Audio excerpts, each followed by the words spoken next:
Hello everybody. My name is Chelnixons and welcome to yet another episode of Coffee with me, basically. And today we are receiving Timo, the coach of Double Bluff Esports. Welcome. Thank you. How you doing? I'm doing pretty well. It's been Cool. it's been a good day so far and a good week. Even though I miss I miss watching Double Bluff play, to be fair. Yeah, But makes sense. it is what it is, I guess. Yeah. Could you introduce yourself to everyone that's potentially watching and that may not know you? Yeah, I'm Timo, DBE Profaned. I used to play a little bit for Double Bluff, then I transitioned to the coach role. And yeah, my experience has been Division 3 Prime League, and obviously for Double Bluff, I think was it even 6? Was it even Division 6 and 5? I I think so, think. yeah. Yeah, from the depths. Yeah. And yeah, now coaching for, this is gonna be the Third third split? split Yeah, or I fourth? I think It's so. third. I think it's the third. Yeah.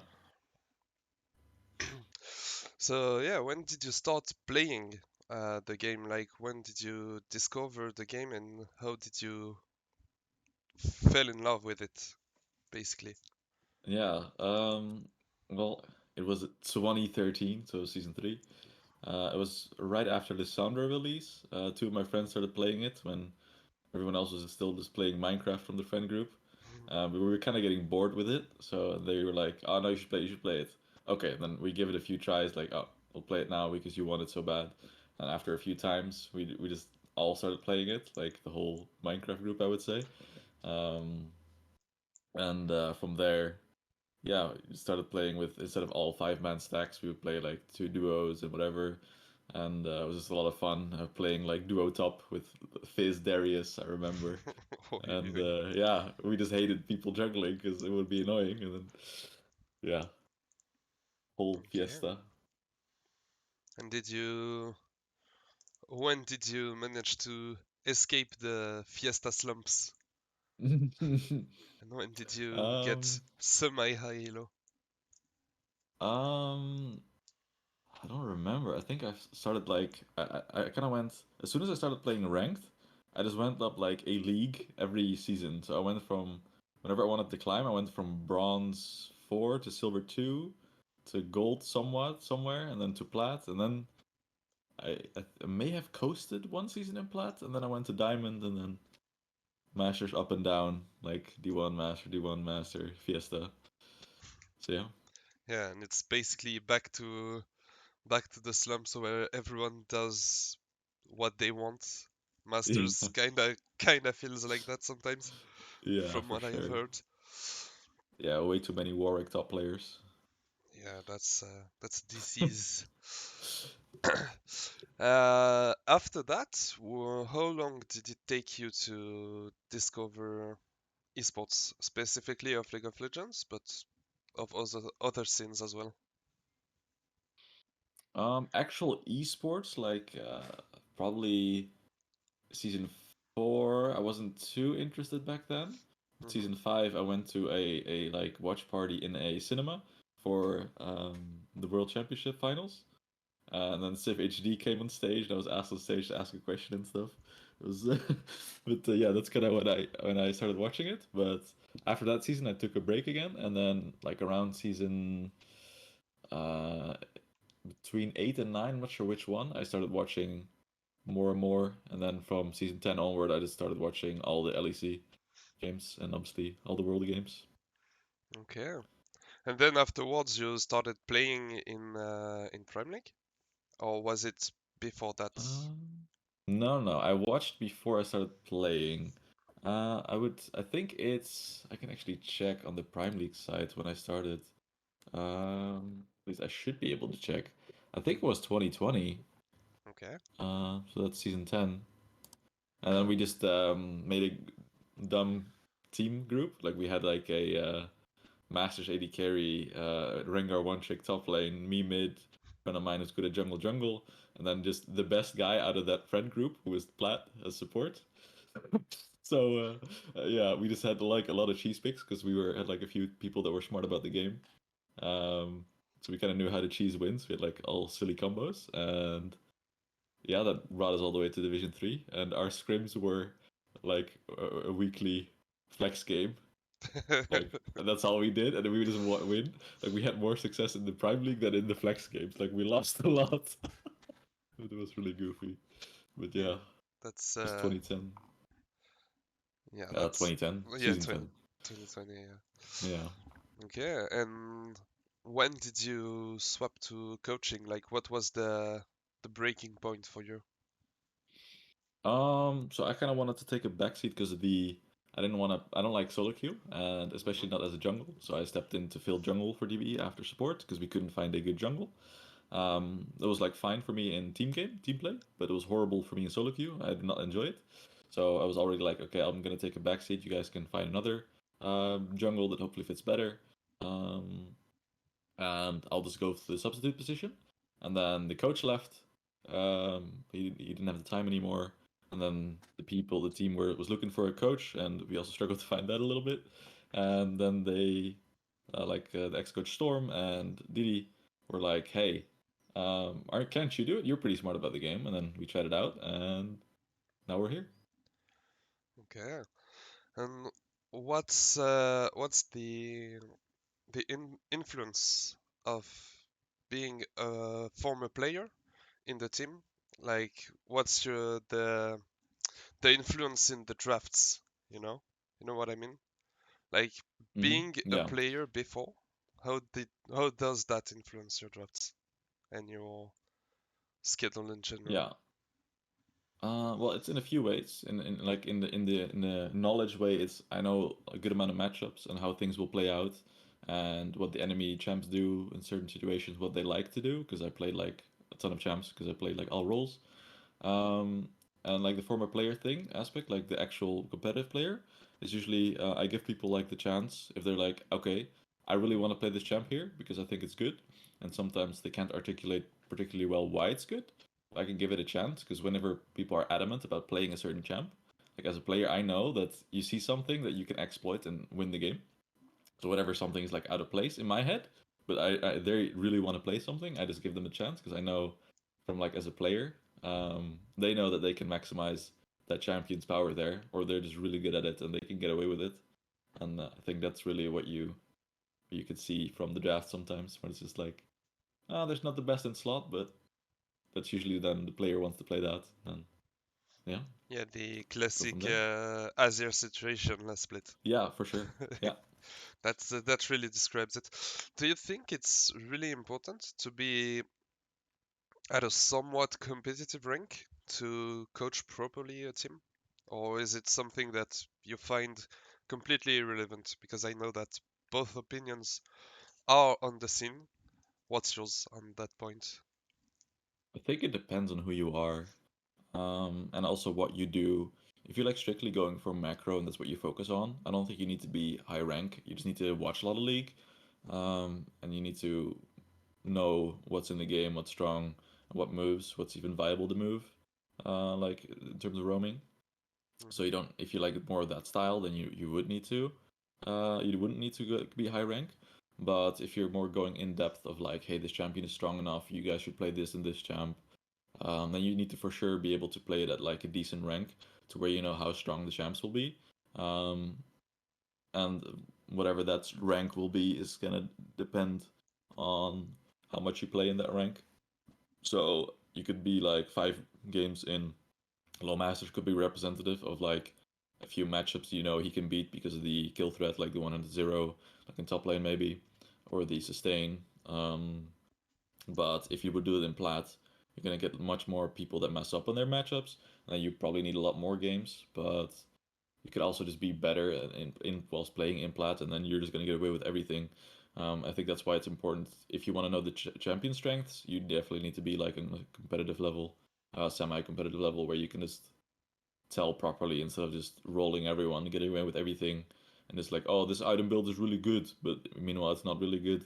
But people just don't know how to play into it, or you build like 10,000 magic ban items, and you're in a too low elo for people to build a single no magic mantle and just neutralize it. And yeah, it's a mix. It's a balance. It's really what you focus on whether or not you need to be in a high elo or not. Okay. So, could you tell us a bit more about how you manage the team in the regular season? Like, what's the typical weekly schedule? Yeah. So weekly schedules usually 3 to 4 scrim blocks with the game. Hmm. From here, we at the start of the week we're gonna try usually some new things or try to get some variations in the type of draft. So early action, we usually have like a certain bot lane, and then we're gonna try a different jungle who can enable it.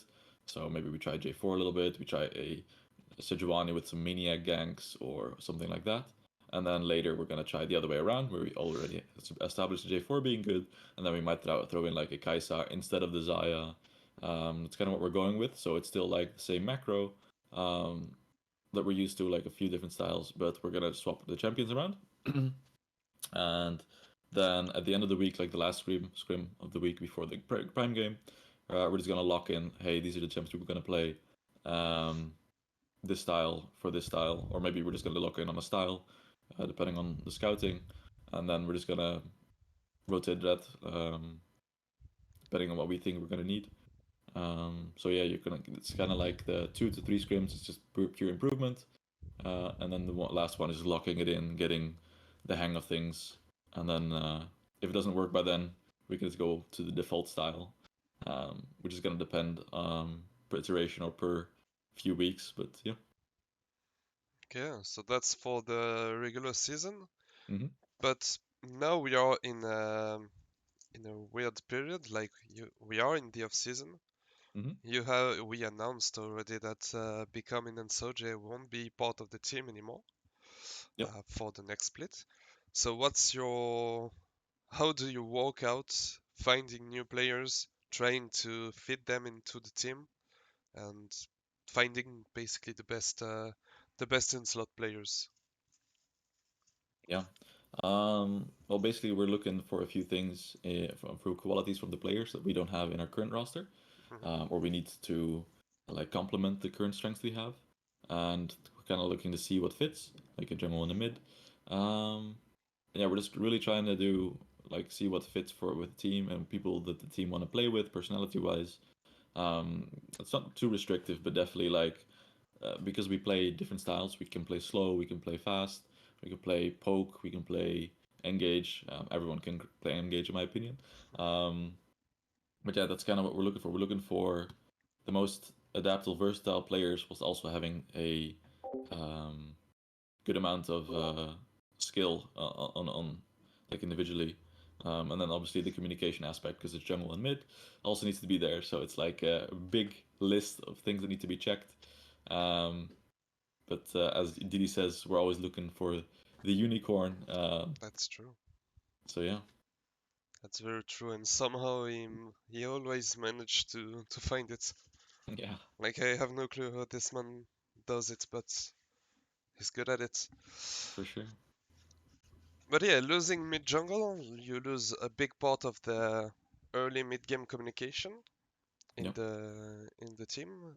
How how hard do you believe how hard do you believe it is to replace that? I think it's very hard to place that, like replace that in a complete package to where you'll be able to play multiple styles. Hmm. I think most players are just generally good at either the slow gameplay and neutralizing until their spikes, or the early action, and then they're gonna be weaker in team fights or solo carrying.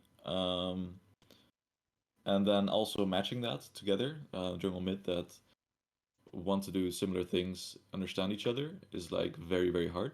It's definitely a challenge. Um, but given with time, it should just get easier as long as you know the personalities match, champion pools are similar enough or like complementary, I should say. Um, and then I think we can do it. But it's definitely a challenge. We have the whole team surrounding, supporting them though. So Sam might tell them, "Hey, I think we can do this because I have the move on support." Ahmed from top might say, "I'm strong enough to beat this guy. We can look for the Herald, or you can look for invades because the enemy top can't move." Um, and from there, you can already give like the hints, and then if at some point the player should see that themselves. Um, But yeah, the challenge is finding the players that will be receptive and are like do have the base to fit in our team. Okay, you mentioned a few times the personality aspect. Yep. How hard does it weigh does it weight compared to gameplay? Like, is it 50-50 or more like 25 75? Like, how important is the personality of a newcomer? I think it's a bit different than it being separate. I think it bleeds into each other. Hmm. So a person who's very specific and like no, no, no, you'll see it in his gameplay. Like he's gonna be headstrong, doing what he wants to do, and a person that's too like, oh yeah, let's do it, oh yeah, too supportive in that way, is just gonna not think about his own gameplay, and he's just gonna follow whatever calls anyone makes, and that's also a problem. And then there's the mental boomer, which is just that one weighs very hard, of course, when it's Yeah, just, oh, something goes definitely. wrong, I don't want to play anymore. And only in that case it matters like very much. I think the other ones are just more like a combination of personality and gameplay. Um, and like because of the mental boom aspect, it can you can say like it weighs like 80-20 to gameplay, but at the other end is like, but if you don't have that, then it's uh it's kind of the same thing in my opinion. The personality and the gameplay. The only part that isn't included in that is the willingness to improve. But yeah, the degree of that should always be fine. If you're in this kind of space where you're like looking to be competitive, I think almost everyone's gonna have that. But it is important, of course. And in that case, if you have like the perfect player, but he's not willing to improve, I would say it's like 80-20, 80% gameplay, 20% personality. Because then it's like, okay, we just need to sit down with that guy and like tell him how to improve and take the lead. And then at some point, it's more the convincing time and you at least give him a split. So I would say it's 80% gameplay in that case and 20% personality. But it's, of course, always relative because there's deal breakers on both sides. Yeah, definitely. You had quite the array of players at your disposition during the multiple splits you've coached with us. How hard is it to adapt to newcomers and people that leave and their respective champion pools? Like, is it something that is a big amount of work to prepare new styles of draft, or is it something that you're used to and you just do it on the fly? Yeah, I find it pretty easy to adapt to the players. Hmm. Like with our current team as well, like Ahmed, Sam, and Nam all have Nam, aka Devon, all have like pretty wide champion pools. Of already like we've already established like, yo, you need to be able to play these champions, so we can also play that style. So in that sense, it's like new players only play a certain style. It's very easy for us to adapt. Also in draft, because I know like, hey, this champion's good at this. We can enable that through this. It's not too hard. The hard part is having making the newcomers understand, hey, you need to be able to play this champion, and this champion fits in like this, and that's the one that takes more time than the other way around.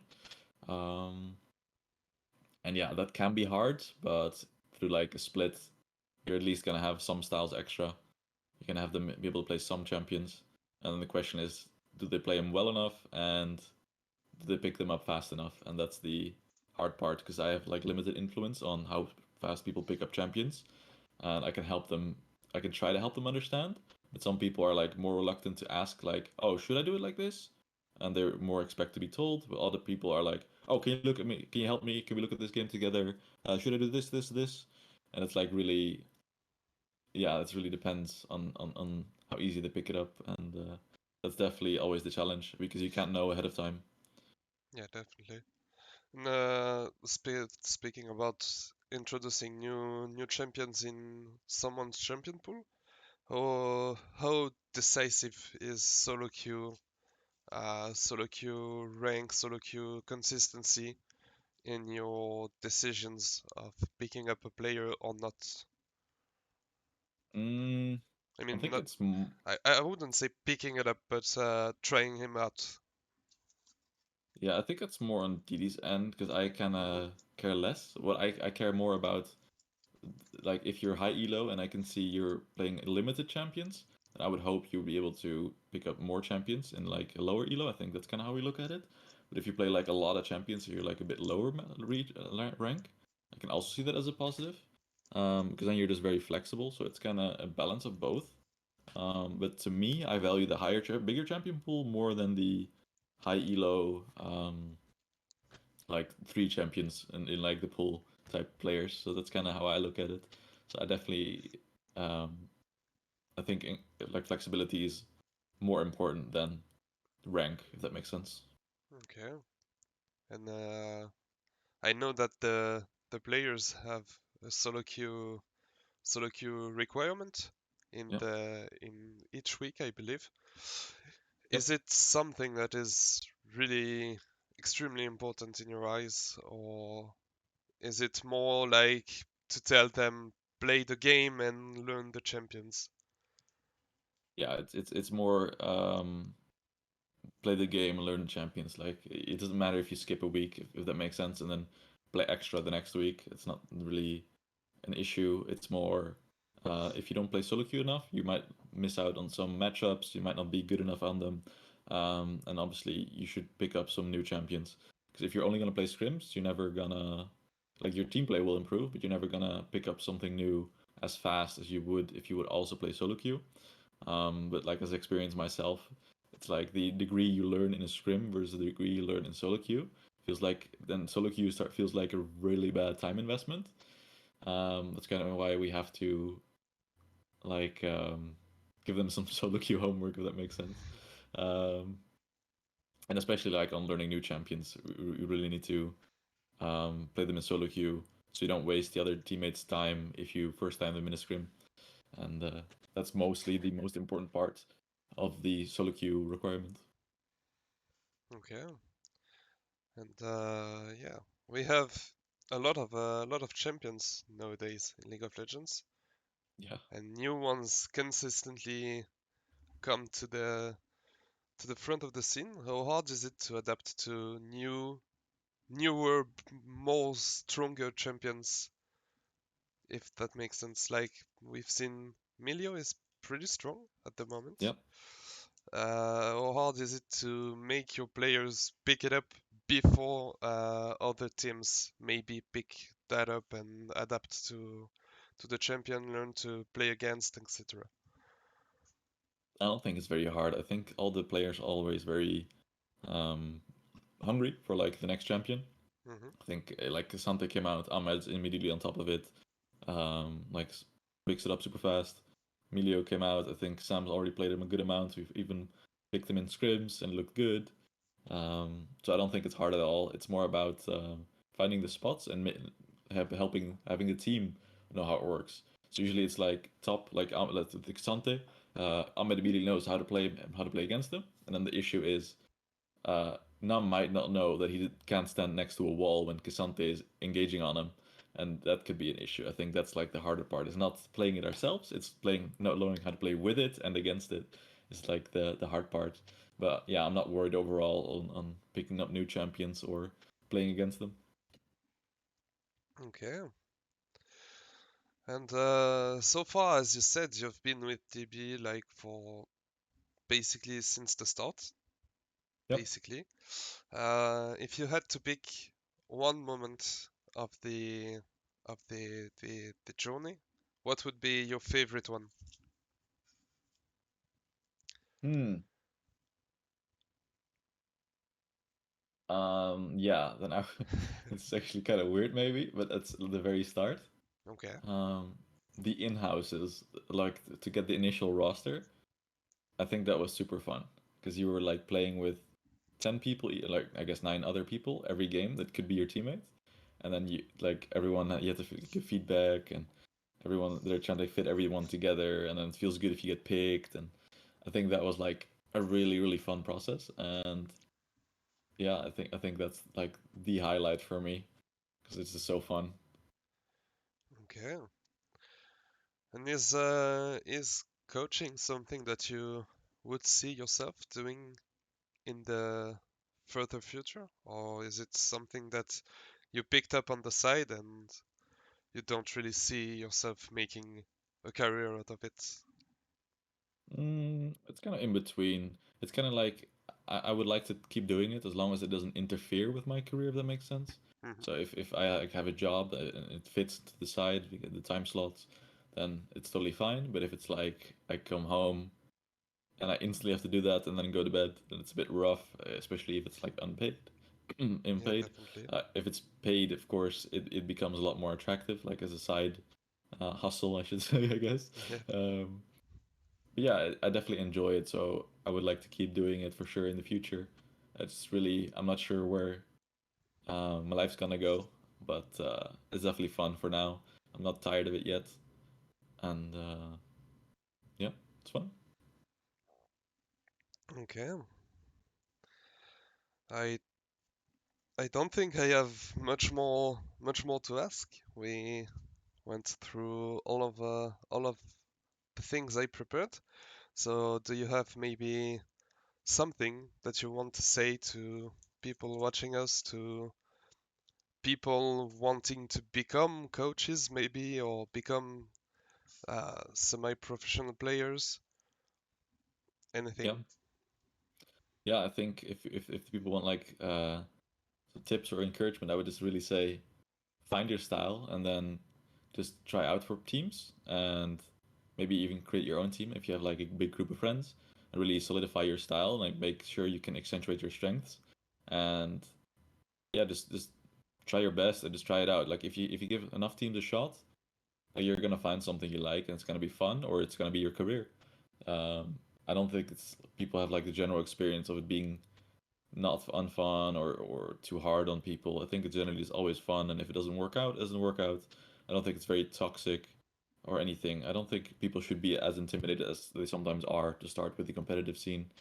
Um, and similar to coaches, it might be hard to get like in on a team, but if you just send some emails or approach people on Twitter, I think you'll find enough teams that are like, yeah, we could use an individual coach, assistant coach, someone that does VODs with the player, and if it's something you would like to do, I think really just take your chance and try your best. Okay. Well, thank you for your time. That will be it for us. And yeah, All right. I wish Thank you too. you the best of luck for the multiple tryouts that are to come, Yeah, and for sure. hopefully you'll manage to build the best roster you could. Yep, I hope so too. Thanks. I'll see you All right. in the next time. Yeah, Have see a you good soon. one. See ya. Bye.